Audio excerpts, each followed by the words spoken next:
buenas tardes, me presento, mi nombre es Jefferson Flores Zipa. El día de hoy hablaremos sobre la sentencia de letra de cambio que profirió la Sala Civil y de Familia. Comparezco en este momento ante ustedes para sustentar la sentencia proferida el 14 de octubre de 2021 por la Sala Civil de Familia del Tribunal Superior del Distrito Judicial de Cartagena. En este caso también siendo ponente magistrado el señor Giovanni Carlos Díaz Villarreal dentro del proceso ejecutivo promovido por la señora Fabiola Barrios de Acuña contra la señorita Beatriz Guerrero López. La presente sustentación en este caso busca la explicación de fundamentos fácticos, probatorios y jurídicos que condujeron también al tribunal a modificar la sentencia de primera instancia y ordenar seguir en adelante la ejecución únicamente por la suma, obviamente en este caso, evaluado de 100 millones de pesos en lugar de 218 millones de pesos de la reclamación inicialmente en este caso. Vamos a hablar en este caso, digamos, lo que ya podemos ser el contexto de caso o resumido lo que es el caso en sí. Los hechos se originan en una letra de cambio suscrita por las demandas de la señora Beatriz y Elizabeth Guerrero a favor de la acreedora Fabiola Barres, con vencimiento de término el 26 de febrero de 2015 por un valor aparentemente, o en este caso aproximadamente neto de 218 millones de pesos. Según la demanda, las deudoras no realizaron abono alguno y por tanto la acreedora promovió acción ejecutiva solicitando el pago de dicha suma junto, digamos, con intereses, si no estoy mal, moratorios y costas procesales. Sin embargo, ¿qué es lo que pasa? Las demandas alegaron que la letra fue, digamos, firmada en blanco y que su verdadero propósito era, digamos, garantizar un préstamo de 100 millones de pesos. Ojo, no estamos hablando del avalúo de 218 millones, sin que existiera, digamos, una carta de instrucciones escritas. Según su versión, digamos, la creadora habría llenado o había dicho que, digamos, ese título se habría llenado de manera arbitraria e incrementando fraudulentamente el valor. Estamos hablando de eh, un corte o, digamos, un extenso valor que no son los 18 millones, 218 millones de pesos. ¿Qué es lo que nos dice, digamos, en la primera instancia? Ojo en esto.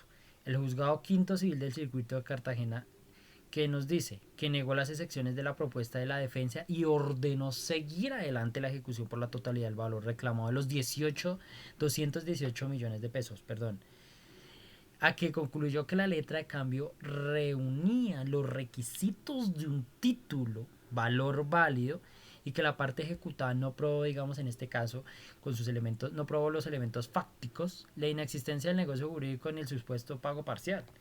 Entonces, esta decisión fue, digamos en este caso, apelada por el sucesor procesal de la señora Beatriz Guerrero, el señor Enoc López Guerrero, quien cuestionó principalmente, digamos, la valoración de la prueba, la falta de claridad, ojo con esto, sobre el monto real del préstamo, las inconsistencias de la redacción del título. O sea, una inconsistencia muy grave en este caso, digamos, basado en el título. ¿Sí? ¿Cuál puede ser, digamos, en este caso un sustento problema jurídico? El tribunal debía resolver la siguiente cuestión, sería en el problema jurídico. El problema jurídico que nos prestamos es cuál es el verdadero valor de la obligación contenida en la letra de cambio, considerando que, digamos, las alegaciones de haber sido firmada en blanco y las pruebas sobre el negocio causal que se le dio origen. ¿A qué se le dio origen? Esta es como una interrogante que, digamos, da a entender en mi parte, digamos, como fundamento jurídico. Este interrogante exigía definir hasta qué punto el principio de literalidad de los títulos valores puede ser relativizados, si no estoy mal, cuando se demuestra una realidad distinta entre las mismas partes del negocio. ¿Sí me hago entender? Entonces, un fundamento jurídico relevante es en este caso. ¿Cuál es un fundamento jurídico relevante? El tribunal partió desde la definición de la letra de cambio conforme al artículo 619 del Código de Comercio, que le concibe como un documento necesario para legitimar el ejercicio de un derecho literal y autónomo. ¿Qué es lo que pasa? En este caso, el principio de literalidad implica que los derechos y obligaciones determinan exclusivamente por el texto del título y tanto acreedor como deudor quedan obviamente vinculados por su tenedor literal. Sin embargo, este principio no es absoluto como tal. La jurisprudencia también de la Corte Suprema de Justicia ha reconocido que las partes intervinientes en la creación del título pueden demostrar que también la realidad subyacente del negocio causal, especialmente cuando no se trata de un tenedor de buena fe exento de culpa. Digamos, ahí ya habla de obviamente que ya sea exento de culpa. Asimismo, también digamos un respaldo normativo como puede llegar a ser el artículo 784, numeral 12 del Código de Comercio, autoriza al deudor a oponer como excepción las circunstancias derivadas del negocio jurídico que dio origen al título cuando en este caso discute entre las mismas partes. De igual forma, tanto respaldo normativo, artículo 793, artículo 244 del Código General del Proceso también permite desvirtuar la presunción de la autenticidad de los títulos valores mediante prueba idónea. O sea, tenemos que demostrar una prueba idónea basando en estos respaldos normativos en el caso que se está contando. Análisis, digamos que también un análisis probatorio que hace el tribunal es, con fundamento en esas reglas, el tribunal examinó, digamos, tres elementos claves. Primero, la anotación del reverso de la letra.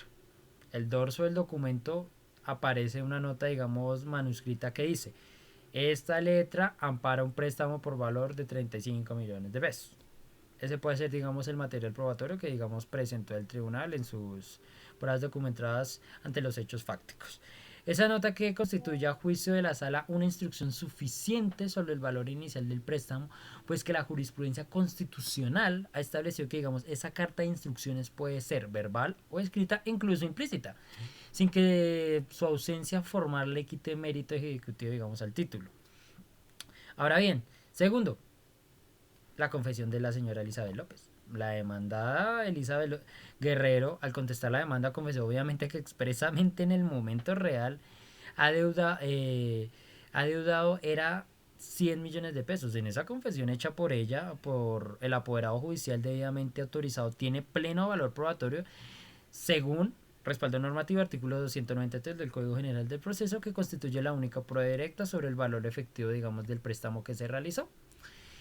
Dicha manifestación fue, digamos, coherente y versátil y no fue desvirtuada por la parte demandante. El tribunal consideró esto, que el monto de la obligación debe reducirse a los 100 millones de pesos y no a los 218 millones, al ser esa cifra, digamos, reconocida por una de las deudoras solicitarias que intervino directamente en el negocio. Ahora bien, tercera y última, confesión e interrogatorio de los herederos. Aunque, digamos, la deudora Beatriz Guerrero no compareció a la audiencia generándose una confesión ficticia, en el tribunal precisó que esta no tiene el mismo peso que una confesión expresa. La confesión ficta solo produce, digamos, una verdadera forma, mientras que la confesión expresa refleja una verdadera real o sea, una confesión real y verdadera. Por ello se le otorgó la prevalencia a la manifestación directa de la señora Elizabeth López. Pues a su parte, obviamente, el interrogatorio rindió a los herederos, que, digamos, es el señor Javier Acuña, hijo de la acreedora, si no estoy mal, carecía de valor decisivo, pues el mismo reconoció, obviamente, el tribunal a no conocer los detalles del préstamo ni la forma en que se diligenció la letra. En consecuencia, que en su testimonio no desvirtúa la versión de la parte demandada en este caso. Hablamos de otros reparos de rechazo, también, digamos, de también esta sentencia, que es el apelante también señaló inconsistencias en la fecha del documento, que inicialmente decía 30 de febrero y errores de escritura del monto, que era 218 millones de pesos. El tribunal consideró tales irregularidades que eran meros errores mecanográficos sin incidencia sustancial, ya que, digamos, la propia acreedora había corregido la fecha, que era del 21 de enero de 2012, y el valor de números coincidían con la literalidad. Sí, entonces, digamos, eso fue lo que otros reparos rechazados, que también eso, digamos, o a mi parecer, que llegó a ser también la corte en este caso. ¿Cuál podría ser una conclusión, digamos, jurídica, digamos, de esta sentencia en ese sentido? Una conclusión jurídica en este caso es: primero, puede ser que la letra de cambio sí era válida y prestaba mérito ejecutivo, pero su valor real no corresponde al literal al literal o al principio de literalidad de los 218 millones de pesos. Otra confusión, a mi parecer, que según la anotación, es que la anotación en el reverso y la confesión expresa de la deudora acreditaban que la obligación real ascendía a los 100 millones de pesos. Esa también, digamos, otra conclusión que yo, digamos, puedo ver o, digamos, puedo analizar, digamos, de esta interesante sentencia. Otra puede ser que en consecuencia debía modificarse el numeral segundo de la sentencia de primera instancia, ordenando, digamos, seguir adelante la ejecución solo por ese monto más intereses corrientes y monetarios. Y la tasa máxima legal conforme al artículo, si no estoy mal, 884 del Código de Comercio. Y la cuarta, que no hubo una condena en costas por preparar parcialmente un recurso de apelación. O sea, digamos, el recurso de apelación tenía que ser mejor argumentado, o sea, sí me hago entender. Entonces, digamos que yo lo veo como por ese lado, de pronto analicé. Eh, yo también analicé, digamos, como que también tenía que tener un valor jurídico esa decisión. ¿En qué sentido? Primero, digamos que se podría reafirmar que el principio de literalidad no es absoluto. Si bien, digamos, como dije anteriormente, los títulos de valores se sustentan en la seguridad del texto, el juez puede, entre las mismas partes, indignar la realidad del negocio causal para evitar el enriquecimiento sin causa o el abuso de la confianza. Segundo, destaca la importancia de la confesión nuevamente expresa como medio de prueba veraz y eficaz. Frente a una confesión fáctica, el tribunal privilegió la declaración directa y espontánea, demostrando un enfoque de sana crítica y búsqueda de la verdad material. Eso también, digamos, es como otra reconsideración o un valor jurídico que yo le doy también a esta decisión, digamos, de esta sentencia o de lo que yo pude en consideración analizar. Eh, unas consideraciones éticas y de política judicial, lo que yo también puedo analizar es que el fallo no solo tiene alcance técnico, sino también ético y social. ¿Qué pasa? Que evita que el acreedor se aproveche una reclamación de confianza para llenar un título en blanco de manera abusiva, pero al mismo tiempo, ojo con esto también, reafirma la fuerza ejecutiva del título de valor cuando existe una deuda desierta y comprobada. En otras palabras, la decisión equilibrada de la seguridad del tráfico mercantil con la justicia material, reconociendo la obligación real sin validar el exceso de reclamo en este caso. Un cierre y reflexión final, digamos, sobre también la sentencia, pues que los honorables magistrados en esta sentencia constituye un ejemplo de interpretación armónica entre la letra de la ley y la realidad del negocio jurídico. El tribunal no desconoció tampoco el valor jurídico del título, pero tampoco te permitió que se hiciera uso de él para reclamar más allá de lo debido, teniendo en cuenta que al ordenar seguir adelante la ejecución no solo por los 100 millones de pesos, el fallo protege simultáneamente también dos principios esenciales del derecho civil y mercantil colombiano, que también en esto es la buena fe contractual, que impide el abuso del derecho, la seguridad jurídica, que garantiza la validez de los títulos valores cuando cumplen, en este caso, los requisitos esenciales. Bueno, no siendo más, esta es como una breve descripción o breve análisis de esta sentencia de títulos valores y monetarios en este caso. Que estén muy bien, muy amable, gracias por su atención.